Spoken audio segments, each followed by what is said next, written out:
নমস্কার, সুপ্রভাত।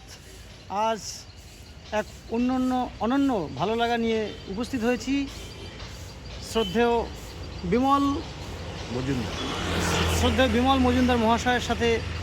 এখনই দেখা হলো একটা অন্য সূত্র ধরে, যেহেতু আপনারা জানেন আমার গাছের ফল আমি প্রতিদিন নিয়ে বেরোই, যখন যেরকম যাকে পাই একটা দুটো করে প্রদান করে থাকি। সেই সূত্র ধরেই এনার সাথে আজকে দেখা। এখনই একটা পেয়ারা দিলাম, একটা দুটো পেয়ারা, কিন্তু তার পরবর্তীতে জানতে পারলাম তার এবং আমাদের আত্মার যে মিলন, সেটা একই জায়গায় একই বাঁধনে বাঁধিত। আমি এইমাত্র জানতে পারলাম তিনিও কিন্তু মতুয়া ঘরেরই একজন সন্তান। আমাদের বাড়িতে, আমাদের পুরনো বাড়িতে মন্দির আছে।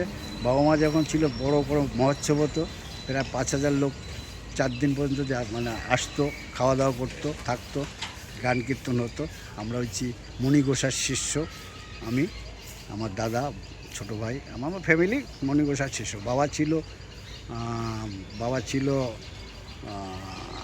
অন্য ওই আপনার অশ্বিনী গোসাই বলে একজন। আচ্ছা, আপনি যে হরিচাঁদ গুরুচাঁদ ঠাকুর সম্পর্কে তো আপনারা জানবেন, কিছু জানি। এখন বিষয়টা হচ্ছে, আমরা তো মতুয়া সম্প্রদায়ের, তো আপনি মতুয়া সম্প্রদায়ের যে যারা বড় ধরনের প্রচারক আছেন এবং যারা সভা সমিতি করছেন এবং হরিচাঁদ গুরুচাঁদ ঠাকুরের মতাদর্শ তুলে ধরছেন, তাদের মধ্যে কাউকে কি চেনেন?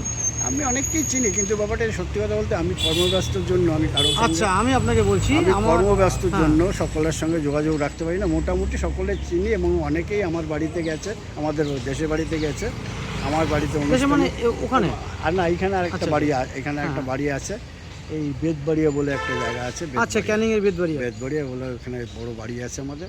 ওখানে মন্দির আছে, ওখানে অনেকেই আসছে এবং ওখানে এমনি ধর্ম, আমার মামা থাকে হাবড়া, মামাও এই ধর্ম নিয়েই আছে, মামাও বড় বড় সব। এখন বিষয়টা হচ্ছে, শুনুন সংক্ষেপে, আমরা যে বড় যা কিছু করছি, যা কিছু ভাবছি, তার মূলে হচ্ছে যে গুরুচাঁদ ঠাকুর, হরিচাঁদ ঠাকুরের দেখানো যে পথ, তিনি কি চেয়েছিলেন, কি চাননি, যে এই যে সনাতন ধর্মের ভিতরে যে সংস্কার, যেটা সনাতন ধর্মের ভিতরে, সনাতন ধর্ম তো একটা বিশাল বড় ব্যাপ্তি, তার মধ্যে যে সেই সংস্কার কিন্তু চেয়েছিলেন হরিচাঁদ ঠাকুর এবং গুরুচাঁদ ঠাকুর। তো আমার কাকাবাবু এখন আছেন কৃষ্ণনগরে, উনি একটি মোটামুটি কম বেশি মানুষরা চেনেন, জানেন, পশ্চিমবঙ্গের বিভিন্ন প্রান্তে তিনি কাজ করছেন, সুকেশ মিত্র। আচ্ছা। তো যাই হোক, আমি স্বল্প পরিসরে যেটা বলতে চাইছি, যে আমার সূক্ষ্ম সনাতন ধর্মের যে বিষয়, আমি যেটুকু যে উপলব্ধি করেছি, যে আমাদের সনাতন ধর্মের আদি ব্যাপারটা কি? আদি ব্যাপারটা হচ্ছে প্রকৃতি পুজোর, যেটা বর্তমানে আদিবাসী সমাজ কিছুটা করছে। বাকি যে পরবর্তী যে কাল্পনিক এবং আধ্যাত্মিকের যে একটা কাল্পনিক মেলবন্ধন হয়ে গিয়ে সমস্ত জায়গায় যে জিনিসগুলো ঘটছে, সেটা ধর্মীয় সংস্কৃতির নামে কোথাও যেন কিছু একটা মানে ঘটছে, আদান প্রদান, টাকা পয়সার লীলা, একদম এই যে জিনিসগুলো। মানে আমি সংক্ষেপে বলছি আর কি, বিস্তারিত খুলে বলছি না, বা বলার মানে যোগ্যতাও আমাদের নেই। প্রকৃতি পুজো, এই যে আমি একটা ফল নিয়ে আসলাম, বা আগেকার দিনে দেখতেন যে গাছের পুজো করা হয়, সূর্যকে পুজো করা হয়, আকাশকে পুজো করা হয়, এই যে প্রকৃতি পুজো, এটা কিন্তু আদি সংস্কৃতি আমাদের, কিন্তু সেটা কি আজকাল হচ্ছে না? সকলে করছে না, সেটা সকলে করছে না।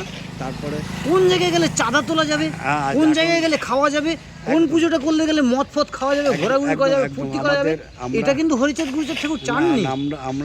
আমরা সত্যি কথা বলতে, আমি বহুদিন থেকে, আমি বাংলাদেশে যখন ছিলাম, আমি 70 আগের কথা বলছি, 70-র আগে আমি যখন বাংলাদেশে ছিলাম, 70 পরেও গেছিলাম ওখানে, তখন আমি অনেক জায়গায় ঘুরেছি এবং ওই মতুয়া সম্প্রদায়ের গান ফান অনেক করতাম এবং আমি মোটামুটি টুকটাক জানি। এখানে কিছু হয় না, এখানে সঙ্গ হয় না বলে হয় না, সময় দিতে পারি না। এগুলো আমার ভালো লাগে এবং মতুয়া সম্প্রদায়ের যত গান ফান, সেগুলো আমার ভীষণ ভালো লাগে। যেখানে হয় মোটামুটি কানে শুনতে পারলে, টাইম পেলে আমি যাই।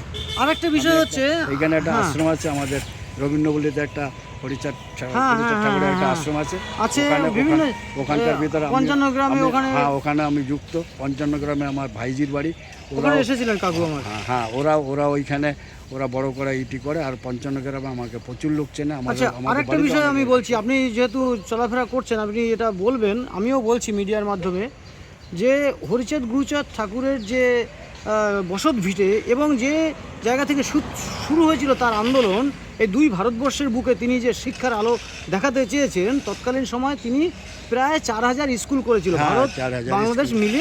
হ্যাঁ, 3995 না কতটুকু এরকম স্কুল করেছিলেন। এটা সত্য, এর প্রচার সেইভাবে হচ্ছে না। আমি এই জায়গা থেকে বলতে চাইছি, এই যে সনাতন ধর্ম নিয়ে যারা এত বেশি লম্পঝম্প মাতামাতি সমস্ত কিছু করছেন, বা ভালো কথা, কিন্তু কি কারণে হরিচাঁদ গুরুচাঁদ ঠাকুরের সেই বংশধরেরা বা সেই ধর্মীয় সংস্কারের মানুষেরা এই বঙ্গে চলে আসতে হয়েছে, ওই বঙ্গে থাকতে পারলেন না, সেটাও তো তার পাশাপাশি বলা উচিত। একদম। হ্যাঁ, আমি যেটুকু জানি সত্যি কথা বলতে, আমরা ছোটোবেলা থেকে ওই গান কীর্তন এখানে ওখানে না, আমি বলছি যে এটা আলোচনা করা উচিত। একদম পয়সার কোনো ব্যাপার ছিল না। এখন কি হয়েছে, আমার বাড়িতে যখন কীর্তন হয় আমি 1, 2, 3টে দলকে বলি, তাদের বেশ ভালো টাকা দিতে হয়। ভাবুন, টাকা না দিলে আগে এসব কোনো বালাই ছিল না, মনের টানে আসতো। গায়কের জন্য আলাদা পয়সা দিতে হয়, একটা দল আনতে গেলে বা 5-7-10 হাজার টাকা করে খরচা হয়। এবং 2-3টে দল আমি ডাকি। আমাদের ওই বাড়িতেও বা বড়দা এখন করে, বড়দা ছোটো ভাই মিলে করে, ওই বাড়িতে টাকা দিয়ে এখন আনতো। এইগুলো আমাদের আগে কিন্তু ছিল না। আমরা নাম শুনলে চলে যেত লোক, আর মানুষের টাইমও দিত, লোকে টাইমও দিত। এখন সেটা এগুলো আলোচনা হওয়ার দরকার আছে। আপনি কি বলেন? দরকার আছে, অবশ্যই দরকার আছে। একদম। কি নাম যেন বললেন? বিমল মজুমদার। যাই হোক, বিমল মজুমদার মহাশয়ের সাথে কথা হলো, খুব ভালো লাগলো যে আমরা একই বংশের, একই সূত্রের মানুষ। ধন্যবাদ। জয় হরিচাঁদ ঠাকুরের জয়, জয় গুরুচাঁদ ঠাকুরের জয়। ধন্যবাদ, নমস্কার।